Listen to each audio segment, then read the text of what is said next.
Hi, I'm Wal Galbraith. I'm a part of the Ray White South Coast Group, and this is your South Coast Snapshot for week 14, 2024. The snapshot is designed to give you a bite-sized breakdown of the real estate market overall, including local, regional and city-based information across Australia. All information is sourced from economists on X, the AFR and the Sydney Morning Herald. All information is relevant to buyers, property owners or both. House prices are on the march again as a bumper auction weekend showed there is strong underlying demand for housing, especially in Sydney, Brisbane, Perth and Adelaide, even as economists predict the first Reserve Bank rate cut will take longer to arrive than expected. Based on its rolling monthly index, CoreLogic head of research Tim Lawless said capital city house prices were on track to rise another 0.6% in March. House prices surged more than 20% across hundreds of mostly affordable suburbs in Perth, Brisbane, Sydney and Adelaide over the past 12 months, defying 3 interest rate increases, worsening affordability and soaring costs of living, the data from CoreLogic shows. Eliza Owen, CoreLogic head of research, said the affordable segment of the housing market would continue to dominate growth until interest rates were reduced. Despite the Australian economy slowing under sharply higher interest rates, house prices have continued to climb, with McEwen in December warning that there had been a sharp reduction in housing affordability. Since then, Australia's rental vacancy rate hit a record low of 0.7% in February, according to Domain. And Australian home prices have continued to rise, increasing by 1.3% in the March quarter and 8% over the year, bringing prices to a record high, according to Fitch Ratings. McEwen said fixing Australia's housing shortage would help to support productivity growth, which has also been a key condition for the Reserve Bank to begin easing interest rates.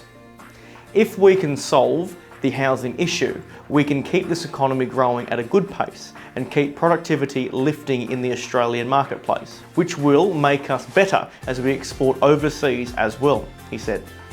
If we don't, well, I think Australia will slow down accordingly.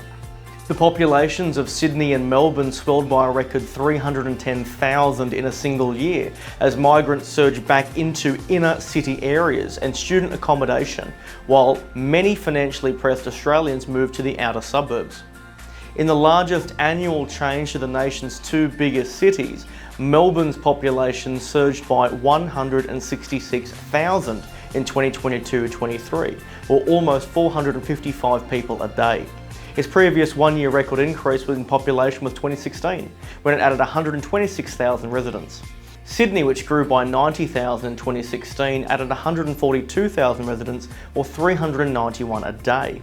It is the first time the 2 cities have added more than 140,000 residents each in 1 year.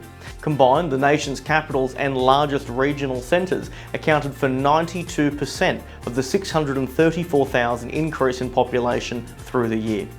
Melbourne's urban area, which was Australia's most populous city between the 1850s and 1905, is now home to a record 5.1 million people, while Sydney has 5.04 million.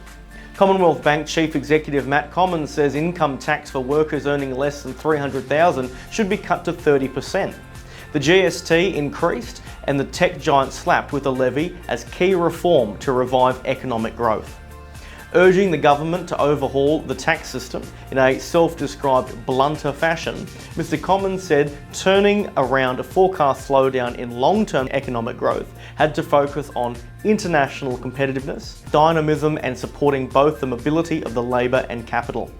Mr Commons' proposal came as the chief executives of the country's other major banks weighed in on how to lift economic growth. More than 14,000 homes bought about 3 years ago were sold in the December quarter, an increase of 800 homes compared with the previous 3 months, in what could be a sign that some property owners have struggled to cope with their higher interest rates, data from CoreLogic shows. That represents 15.9% of all the 90,000 properties sold in the period, up from 15.7% in the September quarter, and a jump from the 13.4% in the December quarter of 2022. About 1,000 or 6.5% of the properties resold within 3 years made a loss of $30,000 on average. Regional markets continue to dominate short-term reselling, and properties held for up to 3 years accounted for more than a fifth of regional resales in the year to December, sharply higher than the 14.3% decade average. Looking to make the best use of the current market or considering your financial options? If you're either expanding your property portfolio, refinancing, or looking to sell your current property, get in touch today. We'd love to help. I'm Wal Galbraith with the Ray White South Coast Group, and that was your South Coast Snapshot for week 14, 2024. See you next time. Bye.